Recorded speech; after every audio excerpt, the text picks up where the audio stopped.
Salut!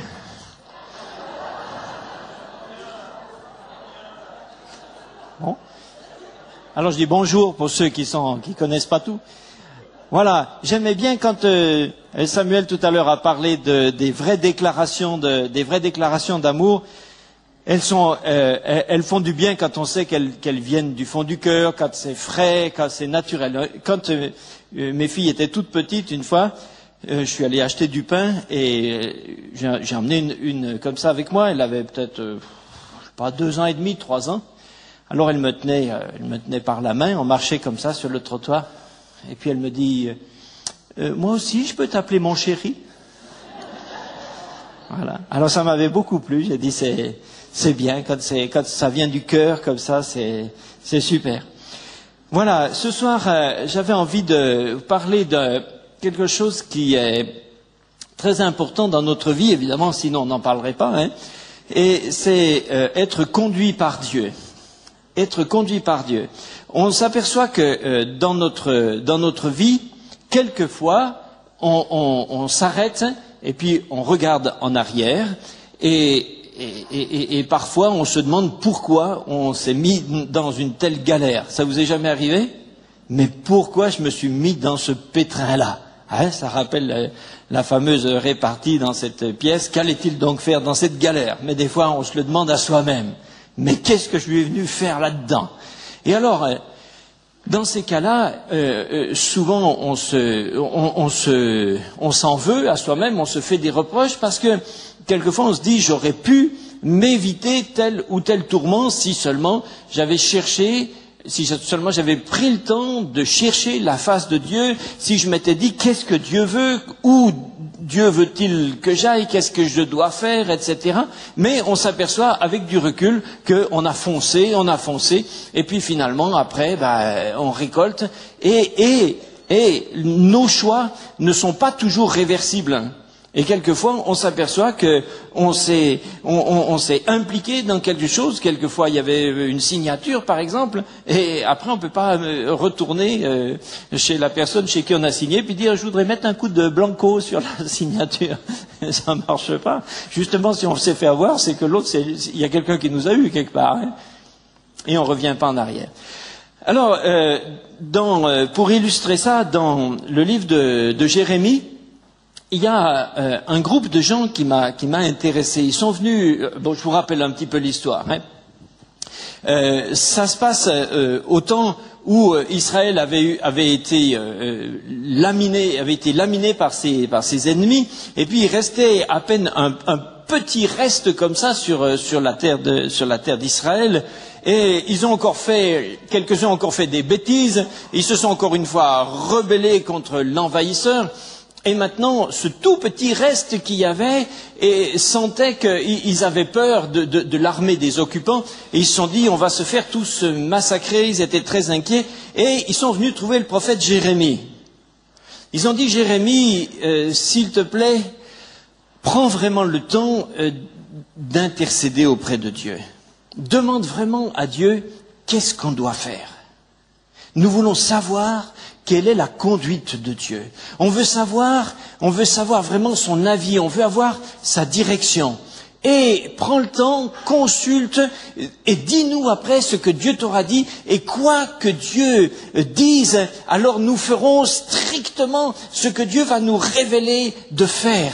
On va vraiment se soumettre à lui, mais ce qu'on veut, c'est vraiment connaître la volonté de Dieu.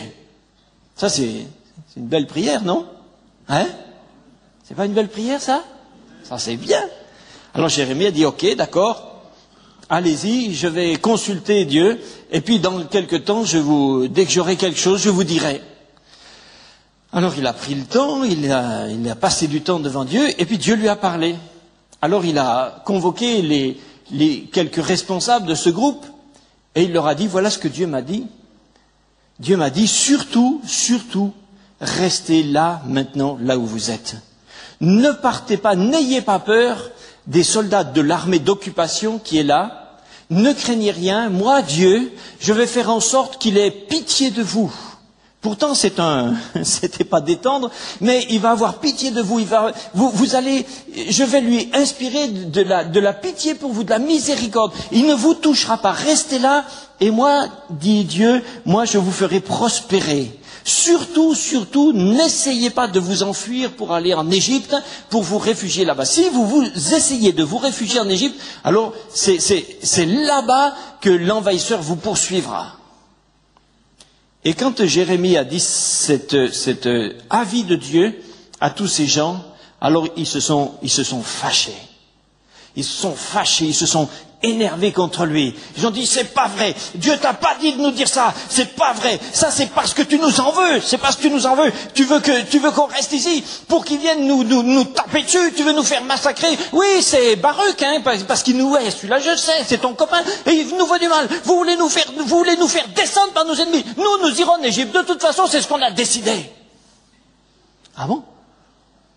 Donc, tout d'un coup, on se rend compte qu'on était devant un groupe de gens qui demandaient le conseil de Dieu, la conduite de Dieu, pourvu que Dieu leur dise ce qu'ils avaient déjà décidé par avance. C'est bien ça, non? Hein? C'est comme les gens qui aiment tous les légumes à condition que ce soit des pommes de terre. C'est la même chose. Ce sont des gens qui ont besoin, qui feignent de se soumettre à Dieu, mais qui manifestent qu'ils ne lui sont pas soumis. Vous voyez, je réfléchissais avant de prendre la parole, et je m'étais dit, tiens, je vais peut-être demander à tout le monde quels sont ceux parmi nous qui disent être vraiment soumis à Dieu. Et puis je vous aurais fait lever la main, par exemple, ou juste lever la main dans votre tête, par exemple. Bon, mais puis je l'ai pas fait, ou j'ai oublié, je sais pas. Mais des fois, je pense qu'on se fait des illusions. On se fait des illusions. Si j'avais posé cette question, je pense que, j'allais dire la plupart d'entre nous, j'espère, je souhaite, hein, on aurait levé la main. Nous pensons être soumis à Dieu. Mais est-ce que être soumis à Dieu, est-ce que c'est un principe un peu général, théorique, ou est-ce que c'est quelque chose de pratique, de réel, qui implique des changements, des transformations, quelque chose qui se passe dans notre vie et qui transforme notre vie. C'est facile de penser qu'on est soumis à Dieu, mais si on n'a pas des ordres directs de sa part auxquels on obéit, qu'est-ce qui nous prouve qu'on est soumis? Un ouvrier qui prétendrait être soumis à son patron et qui ne s'occupe jamais de savoir ce que son patron voudrait qu'il fasse, c'est difficile de penser que ce soit un ouvrier vraiment soumis. Et d'autre part, c'est difficile d'espérer que son service puisse aussi être efficace. Il va faire ce qu'il aura envie, ou peut-être qu'il fera rien parce qu'il n'aura pas envie non plus, hein. Mais en tout cas, ça pourra rien, ça peut pas aboutir à quelque chose réellement. Ok? On lit ça, tiens, c'est quand même bien qu'on le lise dans Jérémie, voilà. On va lire un petit bout. Vous avez une Bible? Ouais?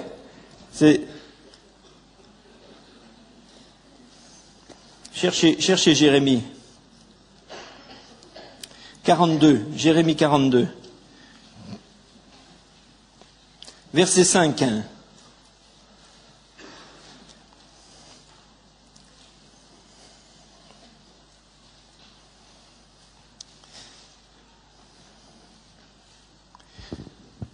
Ceux qui n'ont pas trouvé quand je commence à lire ont un mauvais point. Ça y est, c'est bon. Jérémie 42, 5. Que l'Éternel soit, et c'est ce petit groupe qui dit à Jérémie, soit contre nous un témoin véritable et fidèle, si nous ne faisons pas tout ce que l'Éternel, ton Dieu, te chargera nous de dire. Que ce soit du bien ou du mal, nous obéirons à la voix de l'Éternel, notre Dieu, vers qui nous t'envoyons, afin que nous soyons heureux si nous obéissons à la voix de l'Éternel, notre Dieu. C'est pas beau, ça? C'est pas beau, ça? Hein? Ça, c'est une belle prière. Il y a des notre Dieu tout le long, des choses qui sont bien, que ce soit du bien, du mal. Que Dieu, rendez compte comme ce qu'ils prononcent contre eux-mêmes, hein? Que l'Éternel soit contre nous un témoin véritable et fidèle. Ça, c'est une belle formule. Mais moi, ce qui me frappe, c'est qu'au moment où ces gens ont dit ça, je pense que eux-mêmes croyaient qu'ils le disaient sincèrement. C'est ça le plus... Vous voyez, je pense pas... S'ils avaient été dès le début, si dès le début, ils avaient eux-mêmes été conscients de vouloir désobéir à Dieu, ils auraient même pas demandé. Ils seraient même pas venus trouver Jérémie. Ça veut dire qu'ils étaient dans une pleine illusion sur leur propre capacité à être soumis à Dieu. Ils étaient sûrs d'être soumis à Dieu. Et c'est seulement parce que le contre-ordre est venu qu'on s'aperçoit qu'ils ne l'étaient pas.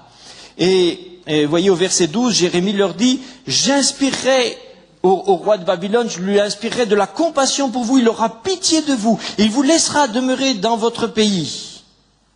Mais si vous n'obéissez pas à la voix de l'Éternel, votre Dieu, et si vous dites, non, nous irons au pays d'Égypte, où nous ne verrons pas de guerre, nous n'entendrons pas le son de la trompette, nous ne manquerons pas de pain, c'est là que nous habiterons, alors écoutez la parole de l'Éternel, reste de Juda. Ainsi parle l'Éternel des armées, le Dieu d'Israël. Si vous tournez le visage pour aller en Égypte, si vous allez y demeurer, l'épée que vous redoutez vous atteindra là, au pays d'Égypte. La famine que vous craignez s'attachera à vous là, en Égypte, et vous y mourrez. Verset 20, Jérémie leur dit, parce qu'il voyait les têtes qu'ils faisaient, hein, il leur dit, vous vous trompez vous-même, car vous m'avez envoyé vers l'Éternel, votre Dieu, en disant, intercède en notre faveur auprès de l'Éternel, notre Dieu, fais-nous connaître tout ce que l'Éternel, notre Dieu, dira, et nous le ferons. Aujourd'hui, je vous l'ai déclaré, mais vous ne voulez pas écouter la voix de l'Éternel, votre Dieu, ni tout ce qu'il m'a chargé de vous dire. Alors sachez-le bien maintenant. Vous mourrez par l'épée, par la famine et par la peste dans le lieu où vous voulez aller pour y demeurer. Si je posais la question un petit peu autrement, si je disais, comment je pourrais dire ça? Quelle est la dernière fois, quelle est la dernière occasion dans ta vie, directement, où tu peux dire, là, je sais que Dieu m'a donné une direction précise. Ça va la question? Est-ce que je répète la question? Non. Donc, c'est une question simple. Est-ce que vous pouvez vous rappeler quand est-ce que, pour la dernière fois, vous pouvez dire, dans une circonstance précise, particulière, à propos d'un choix ou quelque chose que vous aviez à faire, là, je sais que Dieu m'a donné une direction. Alors si c'est ce matin, c'est bien, si c'était la semaine dernière, c'est bien, si c'était l'année passée, c'est pas mal. S'il faut remonter il y a 20 ans en arrière, il y a un problème. Parce que si c'est la dernière fois, par exemple, où tu as décidé de te marier, et puis maintenant encore tu te demandes si tu avais... Mais, je veux dire, ça c'est dommage. Ça c'est dommage. Dieu veut nous conduire. Dieu veut nous conduire. Les grands hommes de Dieu, dans la Bible, et en dehors de la Bible, sont des gens qui ont été conduits par Dieu, qui ont reçu de Dieu des directions, un appel, une direction, des choses précises. Alors vous me direz bien sûr, mais tout le monde n'est pas appelé à être, je ne sais pas moi, le libérateur d'une nation, etc. Bon, ok, on est d'accord. Mais n'empêche que si chacun d'entre nous, nous sommes des enfants de Dieu, et si chacun d'entre nous, nous sommes appelés à servir Dieu, alors ça veut dire que c'est une relation avec une mission. Que cette mission soit une mission de plus ou moins grande envergure ne change rien au fait que pour remplir une mission, il faut la recevoir et la connaître clairement. Il faut avoir un cahier des charges, il faut savoir où on va. Sinon, c'est pas possible. Vous voyez, un des éléments fondamentaux à propos de la conduite de Dieu, c'est pas comment Dieu va nous conduire, c'est est-ce que nous avons envie d'être conduits par Dieu. C'est ça la vraie question. Parce que Dieu puisse nous conduire par des tas de moyens, ça c'est évident. Si vous voulez envoyer une lettre à quelqu'un, si vous connaissez son adresse, eh bien, vous pouvez lui envoyer. Si vous connaissez son téléphone, vous pouvez lui téléphoner. Si vous connaissez son mail, vous pouvez lui envoyer un email. Si vous savez où il se trouve tel jour à telle heure, vous pouvez aller le voir aussi. Vous pouvez choisir le moyen que vous voulez pour lui parler. Et Dieu n'a pas perdu toutes nos coordonnées. Il peut nous parler quand il veut, il nous suit pas à pas, tout le temps. Donc la façon dont Dieu va nous parler, que ce soit dans la prière, personnellement, à travers une prophétie, une parole de connaissance, dans la Bible, à travers une prédication, à travers les circonstances, quelqu'un, un conseil, que ça, Dieu, ou des signes, des miracles. Dieu peut nous conduire par toutes sortes de choses. Ça, c'est seulement lui qui choisit par quel moyen il va nous parler. Et nous, souvent, nous sommes très très inquiets de savoir par quel moyen Dieu pourrait ou devrait nous parler. Et même quelques-uns, certaines fois, certains chrétiens, essayent d'imposer à Dieu le moyen par lequel il doit leur parler. Mais Dieu nous parle comme il veut. Le problème, c'est pas l'instrument. Le problème, c'est notre disposition intérieure à être conduit. Vous voyez, ici, ces gens étaient sûrs qu'ils voulaient être conduits par Dieu. Et ils n'étaient même pas conscients qu'ils ne voulaient pas être conduits par Dieu. Ils voulaient seulement faire ce qu'ils avaient déjà décidé. Donc ils aient choisi Jérémie pour être le canal de la conduite de Dieu, ou qu'ils aient choisi n'importe quoi d'autre, de toute façon, ils seraient aboutis à la même résolution, puisqu'ils l'avaient déjà prise avant de chercher. J'allais dire, même s'ils avaient tiré au sort, ils se seraient quand même débrouillés pour retomber sur leurs pattes. Même s'ils avaient tiré au sort à la courte paille. Vous avez des gens qui tirent, par exemple, il y a un mari qui a dit à sa femme, un jour il a dit, écoute, aujourd'hui, on va être équitable. On va être équitable, je vais tirer au sort. Alors, pile, je prends le fauteuil, face, tu fais la vaisselle. Quand on veut, on retombe sur ses pattes. Hein? S'ils avaient, vous voyez, quand ça marche pas, on recommence, on trouve une raison théologique, on recommence. Chers amis, frères et sœurs, est-ce que nous avons soif de connaître quelle est la direction de Dieu pour nos vies? Ça, c'est une question qui, pour les inconvertis, ou tout au moins, disons, les gens qui ont seulement une religion, c'est une question qui leur paraît tout à fait curieuse. Moi, je me souviens d'avoir discuté avec quelqu'un de ma famille qui était pas né de nouveau, mais qui a une religion. On parlait de connaître la volonté de Dieu. Il était très étonné par la question. Il dit, mais la volonté de Dieu, où est le problème? Il n'y a pas de problème. Tout le monde connaît la volonté de Dieu. Bien sûr, si on reste à une généralité, sans prise de conscience, sans décision, sans rien de concret, la volonté de Dieu, c'est que nous soyons parfaits, par exemple. Bon, ça, c'est vrai que tout le monde le sait, même les inconvertis le savent. Bien sûr. Mais c'est pas ça que Dieu veut.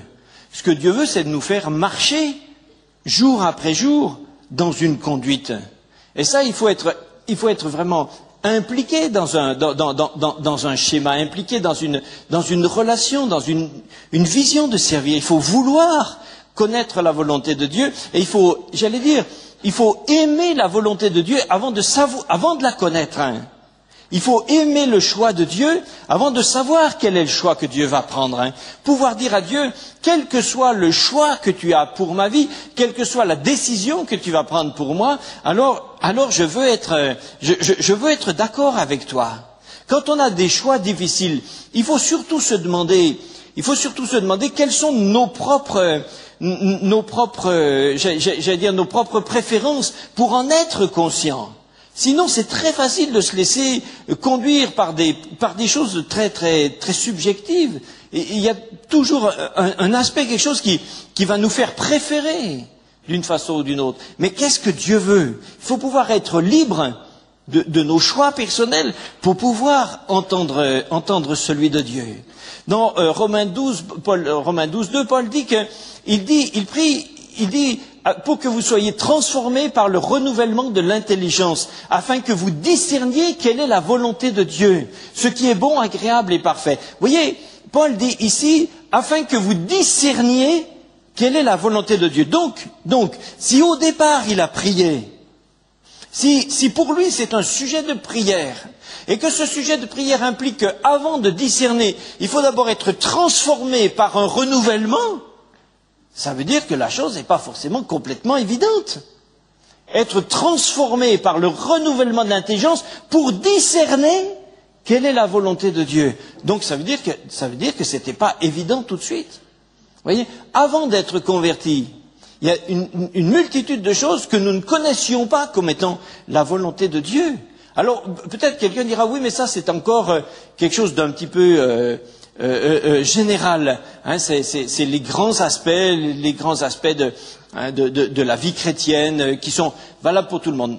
Bon, d'accord, peut-être. Mais plus loin que ça, par exemple, dans Galates 5, nous dit de marcher selon l'Esprit. Et ça, à mon sens, vous voyez, Paul dit, si nous vivons par l'Esprit, marchons aussi par l'Esprit. Ok? Voilà deux choses qui se suivent et qui sont complémentaires. Si nous vivons par l'Esprit, marchons aussi par l'Esprit. Pourquoi est-ce que c'est deux choses différentes? Vivre par l'Esprit, ça veut dire que le principe à l'intérieur de nous, c'est le principe de la vie du Saint-Esprit qui nous a régénérés. Et c'est lui maintenant, si nous vivons par le Saint-Esprit, ça veut dire que nos émotions sont centrées sur le Saint-Esprit. Nos raisonnements sont centrés sur ce que le Saint-Esprit approuve. Nos buts, nos objectifs, tout en nous va être centré sur ce qui est conforme à la nature de Dieu, conforme à l'Esprit de Dieu. Donc si nous vivons par l'Esprit, alors ça veut dire que par là, il va découler, ça c'est notre vie intérieure, mais après il va découler maintenant un comportement, des actions, une mise en œuvre, des décisions, des objectifs, un service qui va aussi nous faire marcher par le Saint-Esprit. Ça veut dire que jour après jour, on aura besoin de faire des choix et de savoir ce que Dieu veut. Je suis sûr qu'il y a des gens qui ont... vous avez des gens qui n'ont pas de problème avec ça, parce que jour après jour, s'ils n'ont pas décidé vraiment de servir Dieu, alors ils n'ont pas de choix de direction. Les difficultés dans la conduite de Dieu, c'est pour ceux qui veulent vraiment servir Dieu. Les autres ne trouvent pas n'ont pas de problème. À partir du moment où vous vivez pour vous-même, pour vos objectifs, pour vos choix, pour vos besoins, etc. Mais ce sont les choix de la vie, les choix du monde qui s'imposent d'eux-mêmes. Quelqu'un, je ne sais pas moi, par exemple, si quelqu'un ne veut pas vraiment vivre par l'esprit, on lui propose par exemple dans son travail une promotion formidable, il voit même pas, ça lui viendrait même pas à l'idée de se demander si c'est la volonté de Dieu qui suive là-dedans. Ça paraît tellement logique. Non? Hein? C'est formidable. Sa seule réaction, c'est d'acheter une bouteille de champagne, et puis voilà, il fête avec ses amis. Vous vous rendez compte, super, je suis passé au degré, je sais pas, 412, enfin, j'en sais rien. C'est déjà un haut degré, hein, parce que c'est adjoint au sous-chef de l'aide du balayage. Mais c'est déjà haut. Mais pour lui, c'est quelque chose qu'on ne discute pas. Mais j'ai vu des gens se demander, face à une promotion, une offre d'une grande promotion, se dire, mais est-ce que cette promotion, c'est quelque chose qui va dans le sens de ce que Dieu veut faire de ma vie? Et quelquefois, des gens ont refusé une promotion comme ça, parce qu'ils se sont dit, mais avec cette promotion, maintenant, je vais être impliqué dans tel aspect, telle chose, tel roulement, telle organisation. Je ne pourrai plus faire ceci, cela que j'ai discerné comme étant ce que Dieu veut que je fasse. Et ils ont refusé. Avant que je sois pasteur, j'ai travaillé dans une clinique à Grenoble. Et je savais que je voulais rentrer dans le ministère, donc j'avais pas envie de faire carrière dans je ne sais quoi. Je voulais juste gagner un peu de quoi manger pour moi et ma famille. Et j'avais un petit boulot au ras de l'échelle. Un jour, on est venu me proposer, on me dit, mais quand même, Jean-Marie, vous devriez faire une formation de ceci, cela. Sur le coup, je dis oui. Après, j'ai réfléchi, je dis, mais avec ça, je rentre dans les roulements. Par exemple, je rentre après dans les roulements du dimanche. Ça veut dire que je serai à l'église un dimanche sur 2. Or, je sais que ce que j'ai demandé à Dieu, c'est un travail qui me laisse tous mes dimanches, parce que c'est là que je veux rencontrer les jeunes avec qui je veux avoir un service pour Dieu. Donc je ne suis pas contre d'une façon absolue le travail le dimanche. Il faut bien, surtout dans le milieu médical, il faut bien qu'il y ait des gens qui s'en occupent. Mais je savais que ce n'était pas ma voie. Donc je suis retourné voir la chef du personnel, j'ai dit, je décline l'offre de formation. Elle m'a regardé étonné, c'était idiot, quoi. Je dis non, je veux pas. Bon, il barre. Mais si j'avais fait ça, peut-être juste ça, si j'avais fait juste ça, peut-être que j'aurais compromis toute la suite de ma vie. Peut-être que simplement à cause de ça, j'aurais commencé à mettre le pied à l'étrier à une formation qui m'aurait fait... Et c'est gratifiant de faire des progrès. C'est gratifiant de grandir l'échelle sociale. C'est gratifiant de toucher un peu plus d'argent à la fin du mois. Ça fait plaisir de réussir. Je sais qu'après cette promotion-là, on m'en offrait une autre, et puis après une autre. Et puis après, j'étais parti dans le circuit. Je ne serais peut-être jamais rentré dans le service de Dieu. Voyez ? Donc on peut faire... Et c'est là qu'il faut savoir comment Dieu nous conduit. Et il faut avoir ce souci. Ne vous inquiétez pas pour savoir comment Dieu vous parlera. Si vous êtes dans de bonnes dispositions, si vous voulez vraiment que Dieu vous parle, si vous avez été honnête avec vous-même pour dire « je vais mettre de côté ma volonté personnelle ». Je veux réellement savoir ce que Dieu dit et je mets de côté mes préférences, eh bien Dieu trouvera le moyen de vous parler. Et souvent, ce moyen pourra nous surprendre. Tout d'un coup, vous recevrez la direction d'une façon sûre par un moyen que vous attendiez pas du tout. Mais vous saurez que c'est ça, que c'est par là que Dieu vous parle. Vous voyez, il y a trop de gens qui regrettent, après un certain temps dans leur vie, qui regrettent d'avoir fait des mauvais choix. Et qui se rendent compte après, avec du temps, qu'ils sont embarqués dans des choses que réellement, en fait, c'est pas ça qu'ils auraient voulu. Et des fois, le demi-tour est impossible. Et il va falloir, avec des remords de conscience, en souffrant des pertes quelquefois relationnelles et toutes sortes de choses, il va falloir souffrir pour savoir que le but initial, on ne peut plus l'atteindre. Parce qu'il y a des buts que vous ne pouvez plus atteindre.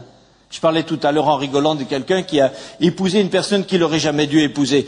Mais voilà quelque chose que même quand tu t'en rends compte, avec le temps, Dieu dit, maintenant tu fais avec. Maintenant tu fais avec. Vous voyez ? Alors, c'est pour ça que c'est important. Vous avez des gens qui ont regretté toute leur vie. Vous avez des gens aussi, par exemple, des fois dans l'église, des gens qui disent, mais moi, je fais rien pour Dieu, je sais pas, j'ai rien à faire.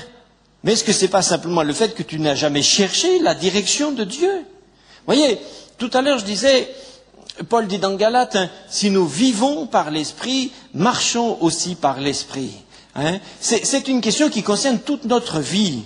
Et je crois que l'erreur que souvent nous faisons les uns et les autres, c'est que nous cherchons la direction de Dieu d'une manière seulement très ponctuelle. Quand on a besoin juste d'une direction particulière, à un certain carrefour, on ne sait plus trop quoi faire, alors tout d'un coup on dit, tiens, oh là, qu'est-ce que je fais ? C'est à gauche ou à droite ?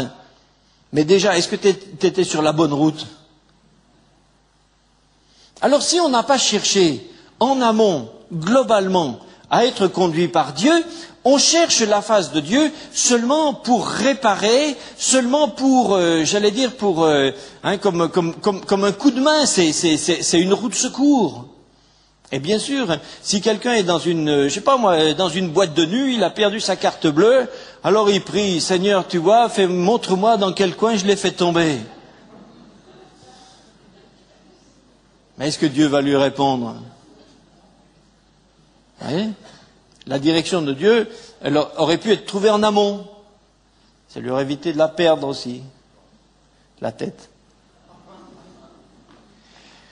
C'est important de se demander si vous voyez, je disais tout à l'heure, nous disons que nous sommes soumis.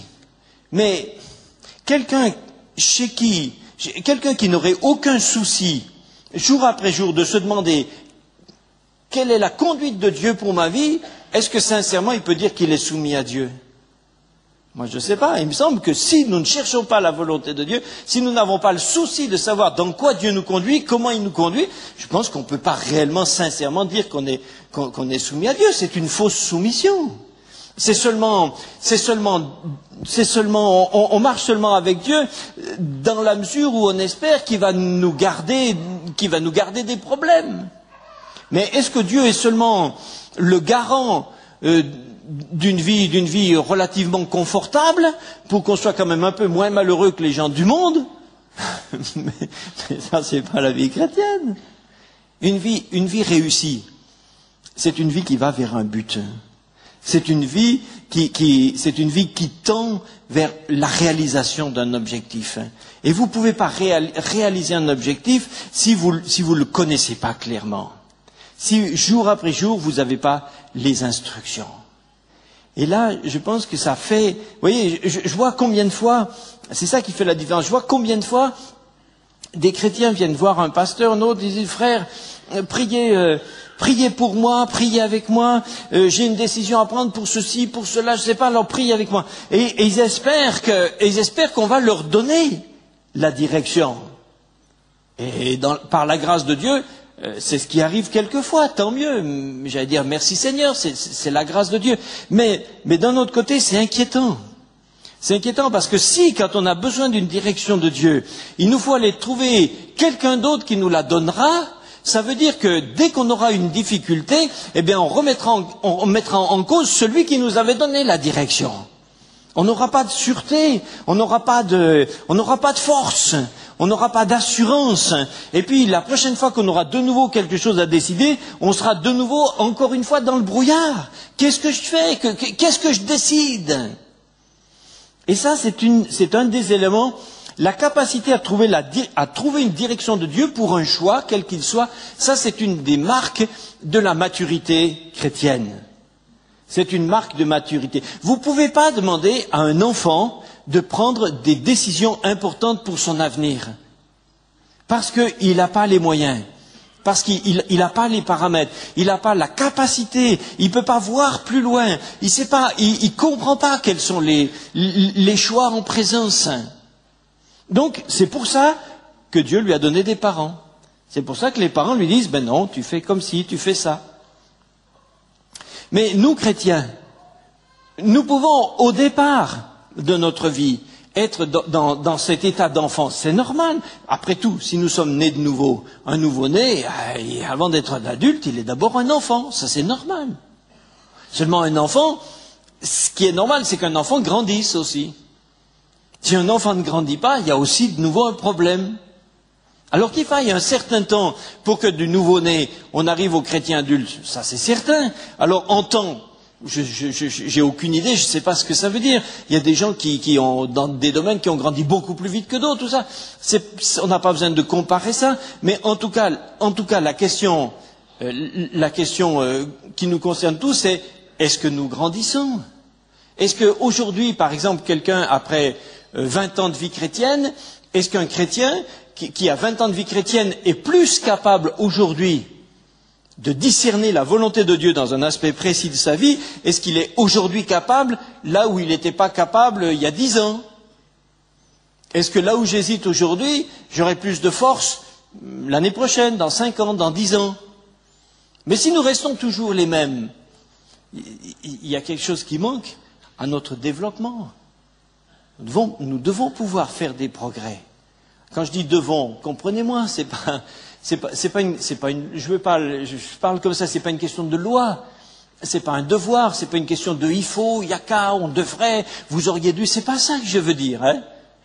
Peut-être si je l'exprime en raccourci comme ça, pardonnez-moi, c'est pas ce que je veux dire. Ce que je veux mettre, c'est devant nous, c'est l'opportunité, le bien fondé de trouver ces choses pour notre bien, pour pouvoir être bien avec le Seigneur. Après tout, si nous sommes ceux qui sont enfants de Dieu, sont conduits par l'Esprit de Dieu. C'est une promesse. C'est plus qu'un souhait, c'est une réalité. Nous avons le droit de revendiquer d'être conduits par l'Esprit de Dieu. C'est pas sur la base de nos mérites. C'est pas parce qu'on est meilleur, c'est pas parce qu'on est ceci, cela, qu'on appartient à une structure, une autre ou quoi. C'est sur la base du fait que nous sommes enfants de Dieu. Voilà, c'est parce que Dieu l'a fait.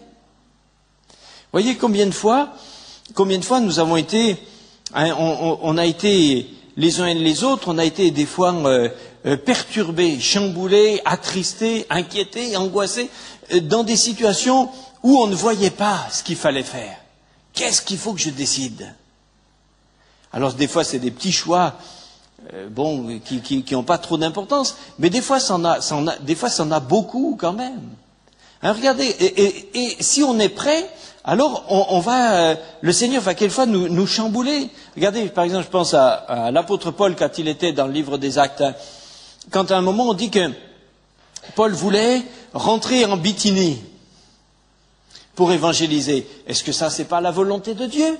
Est-ce que Dieu veut pas que toutes les nations soient évangélisées? Oui. Mais la question, ça, c'est la volonté globale, sur laquelle, là, il n'y a pas grand-chose à discerner.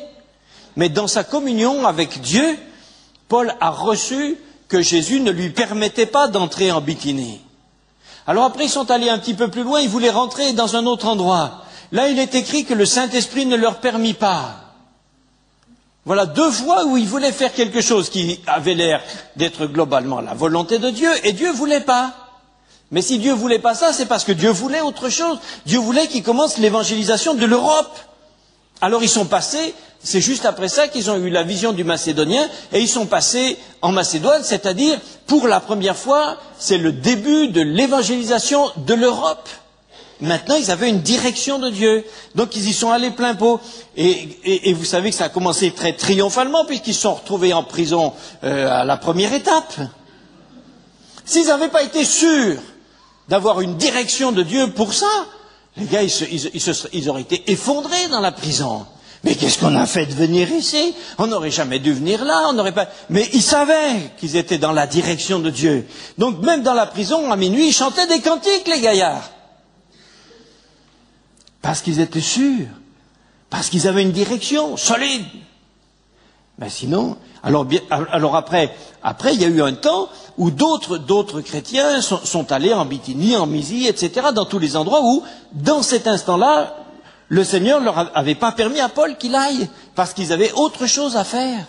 Vous voyez, Dieu veut tous. Quelqu'un dira, mais moi je connais la volonté de Dieu, il faudrait qu'on prie tout le temps, qu'on évangélise tout le temps et tout. Non, ça c'est des vœux pieux.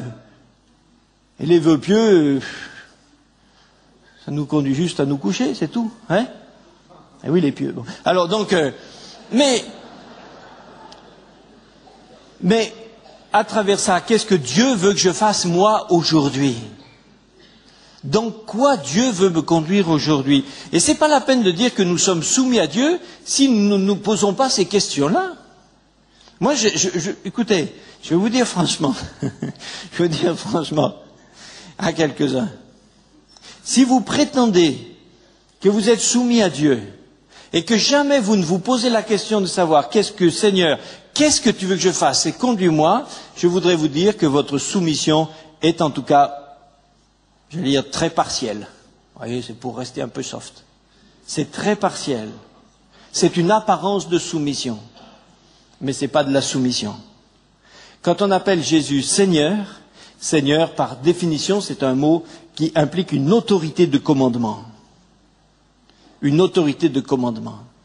Donc vous ne pouvez pas dire que vous êtes soumis au Seigneur si vous n'avez jamais le souci de savoir qu'est-ce qu'il voudrait que vous fassiez. Ça, c'est une illusion. C'est une illusion. Comme le groupe qui était venu voir Jérémie. Ils étaient dans l'illusion. Ils se rendaient même pas compte qu'ils ne voulaient pas connaître.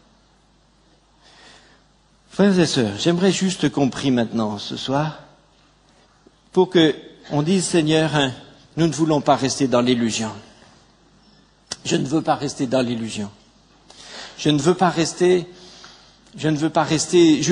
me complaire en moi-même et me faire le coup à moi-même d'une grande sanctification, alors que, en réalité, j'ai surtout envie que Dieu me dise de rester tranquille. On va prier, hein? Un instant. Seigneur notre Dieu, voulons te dire, Seigneur, que nous continuons de t'appeler Seigneur. Hein? Nous t'appelons Seigneur. Hein? Proclamons que tu es le Seigneur de l'Église, le chef, comme tu as dit aux disciples le dernier soir. Vous m'appelez Maître et Seigneur, hein, et vous avez raison, car je le suis. Seigneur, nous te reconnaissons, Maître et Seigneur. Nous voulons nous soumettre à toi de tout notre cœur, hein, et nous voulons nous soumettre à toi concrètement. Seigneur, pardonne-nous toutes les fois où nous avons prétendu que nous étions soumis à Dieu et où nous n'avions même pas le souci de rechercher sa conduite pour notre vie. Seigneur, nous étions dans l'illusion et nous te demandons pardon.